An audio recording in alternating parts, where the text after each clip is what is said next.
अगर तो इस टाइम में आप पाकिस्तान, इंडिया, मिडल ईस्ट आना चाहते हैं तो थोड़ा अवॉइड करें, क्योंकि एयर स्पेस में बहुत सारे मसाइल हैं। जगह जगह आपको कुछ फ्लाइंग ऑब्जेक्ट्स नजर आ रहे हैं। उसकी अक्कासी पाकिस्तानी एक जो पायलट हैं उन्होंने अपने मोबाइल से उसकी फिल्मबंदी की है। 1400 फ्लाइट्स गुजरती हैं रोजाना की बुनियाद पर। इसको मद्देनजर रखते हुए जो यूएई की गवर्नमेंट है उसने जनाब कुछ हंगामी नौयत के प्लान्स बनाए हैं।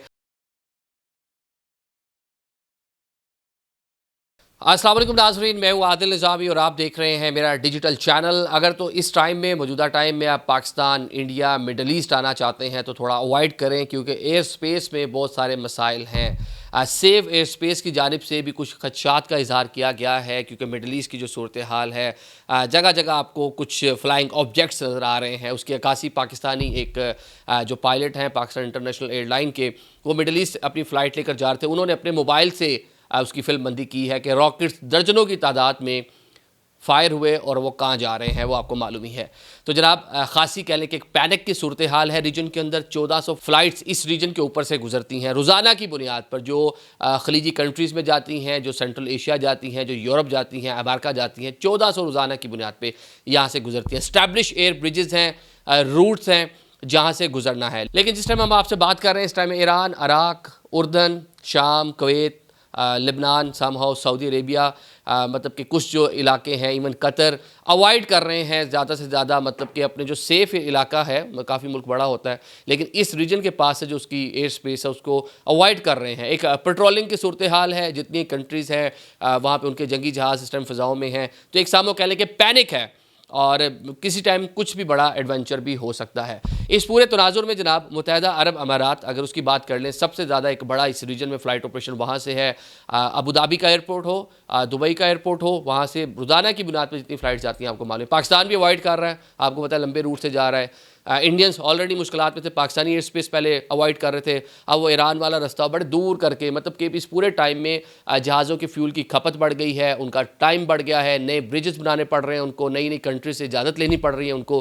क्योंकि जब इस रीजन को आपने अवॉइड करना है यूरोप अमेरिका जाने के लिए, तो आपको सेंट्रल एशिया के ऊपर से गुजरना पड़ेगा एक लंबा फासला, या फिर आपको गुजरना पड़ेगा सऊदी अरेबिया के ऊपर से, और सऊदी अरेबिया के भी वो मिडल से करके, क्योंकि वो भी इसी खलीज फारस की पट्टी के ऊपर ही वाक़ है। जो रेड सी साइड है उसकी उधर से गुजरना पड़ेगा, लेकिन रेड सी वहाँ से होसीज़ वो भी कुछ ना कुछ एडवेंचर कर रहे हैं, मिसाइल मारे। तो इस तरह अगर कहा जाए कि अवॉइड करना बड़ा मुश्किल है। अब ज़्यादातर जो ये रॉकेट्स वगैरह फायर हो रहे हैं वो रात के औकात में हो रहे हैं, और ज़्यादातर फ़्लाइट ऑपरेशन भी रात के टाइम में ही, आपको पता ही इन इलाकों से गुजरता है। तो एक पैनिक, एक कह लें कि खौफ व हरास की इस टाइम इस पूरी रीजन में सूरत हाल है।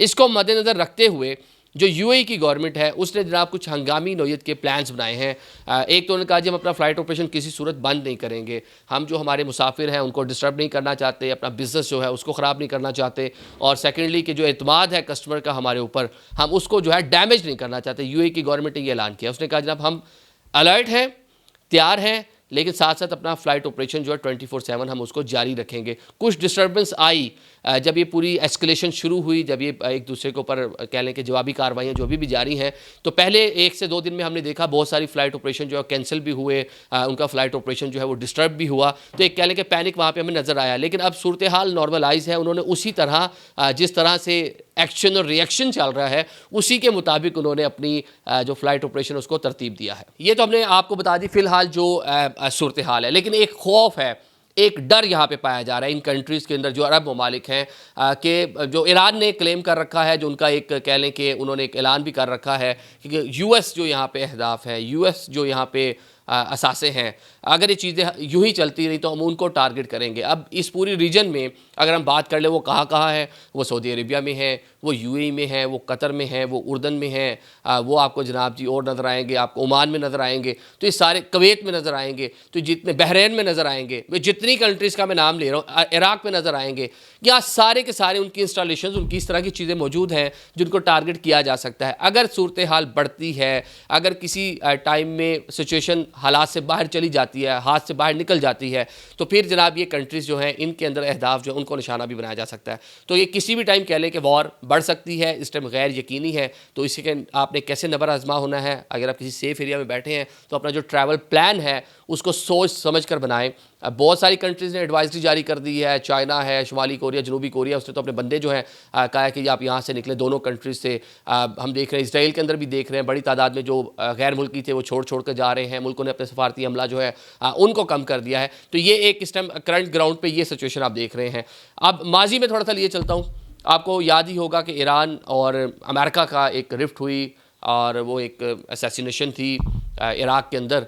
उसके बाद जनाब यूक्रेन का एक पैसेंजर प्लेन ईरान ने नीचे गिरा दिया था, उसके अंदर सैकड़ों लोग सवार थे।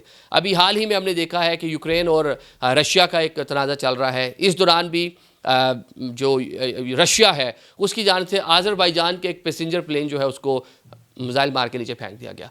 तो ये जो मिसाइल्स हैं ये कभी भी अपनी आइडेंटिफिकेशन है तो मशीनरी है तो टेक्नोलॉजी है तो उसके अंदर गलती का चांस तो है, कहीं भी कुछ भी हो सकता है कोई इस तरह की चीज़। तो लिहाजा ये जो खौफ और ये जो एक हरास की सूरत हाल है ये एक यहाँ पे इस रीजन में इस टाइम खासी पाई जा रही है। पाकिस्तान भी अपना जो फ़्लाइट ऑपरेशन है, हम लंबे रूट से जा रहे हैं, हमने फ़्लाइट ऑपरेशन बंद तो नहीं किया, ऑल तो पहले 1-2 दिन हमें थोड़ा मुतासिर हुई हमारी कुछ चीज़ें, लेकिन उसके बाद हमने उसको कंट्रोल कर लिया। और एयर स्पेस की अगर हम बात कर लें तो ये अनऑफिशियल है, जितनी भी रीजन के स्टेम कंट्रीज़ हैं पाकिस्तान समेत हाई अलर्ट के ऊपर हैं। जो पेट्रोलिंग है अपनी फ़ज़ाओं की, अपनी सॉवरेनिटी जो है उसको बरकरार रखने के लिए पाकिस्तान समेत रीजन के जितनी कंट्रीज़ हैं वो उस टाइम उसकी कोशिश कर रहे हैं। पेट्रोलिंग का अमल जारी है, एयर कॉम्बैक उनके जो मिशंस हैं वो फ़ज़ाओं के अंदर मौजूद हैं। मतलब 24/7 इस टाइम यह कह लें कि हाई अलर्ट इस रीजन के अंदर मौजूद है। तो अगर आपको बहुत ज़रूरी कोई काम है तो सफ़र करें, अदरवाइज़ अपने घर ही बैठें। Thank you so much.